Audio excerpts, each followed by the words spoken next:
Mulai 24 hingga 30 Agustus 2021, pemerintah memutuskan untuk menurunkan status PPKM di sejumlah daerah dari level 4 ke level 3, diantaranya di wilayah aglomerasi Jabodetabek, Bandung, dan Surabaya. Meski demikian, Presiden Joko Widodo mengingatkan agar masyarakat tak lengah sebab pandemi belum usai dan angka positif COVID-19 di sejumlah wilayah di Indonesia masih terbilang tinggi.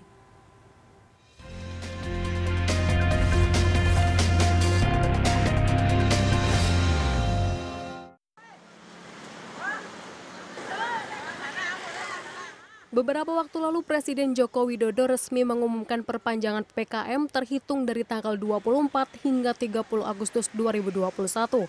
Dalam keputusan tersebut, DKI Jakarta dan wilayah aglomerasi Bodetabek serta beberapa daerah lainnya diturunkan status PPKM-nya dari level 4 ke level 3. Presiden menyampaikan penurunan status ini dapat dilakukan melihat perkembangan kondisi kasus COVID di wilayah masing-masing. Untuk Pulau Jawa dan Bali, daerah yang semula level 4 berkurang dari 67 kabupaten kota menjadi 51 kabupaten kota. Sementara untuk luar Jawa Bali, daerah level 4 berkurang dari 11 provinsi menjadi 7 provinsi yang terdiri dari 132 kabupaten kota menjadi 104 kabupaten kota. Meski perpanjangan PPKM per tanggal 24 hingga 30 Agustus 2021, hingga saat ini masih terus dievaluasi oleh pemerintah pusat dan daerah. Namun disampaikan Luhut Binsar Panjaitan selaku Koordinator PPKM Darurat Pulau Jawa dan Bali, penyesuaian yang dilakukan pemerintah beberapa waktu terakhir terbukti berdampak pada peningkatan mobilitas masyarakat. Penyesuaian yang dilakukan dalam beberapa minggu belakang ini telah berdampak pada kenaikan mobilitas dan aktivitas masyarakat. Hal ini terdeteksi dari indeks komposit dari mobilitas Google yang mengalami peningkatan yang cukup signifikan.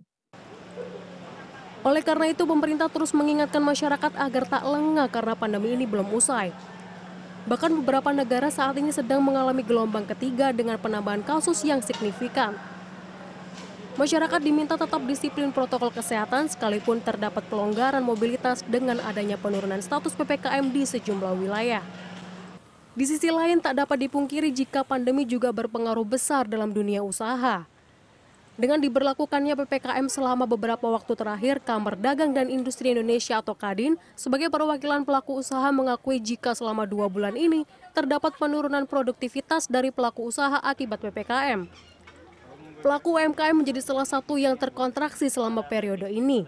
Jelas pelaku usaha ini harus bisa mengambil momentum krisis pandemi ini untuk mentransformasikan usahanya juga ya. Jadi kalau kita lihat yang paling utama strategi yang sudah dilakukan yang paling banyak itu dari optimalisasi platform digital.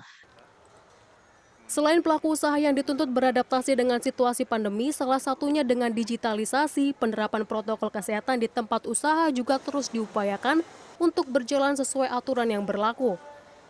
Disiplin prokes 5M mutlak diperlukan agar semakin banyak lagi wilayah di Indonesia yang status PPKM-nya dapat turun dari level 4 bahkan ke level 2 atau 1 sehingga Indonesia dapat lekas pulih dari pandemi.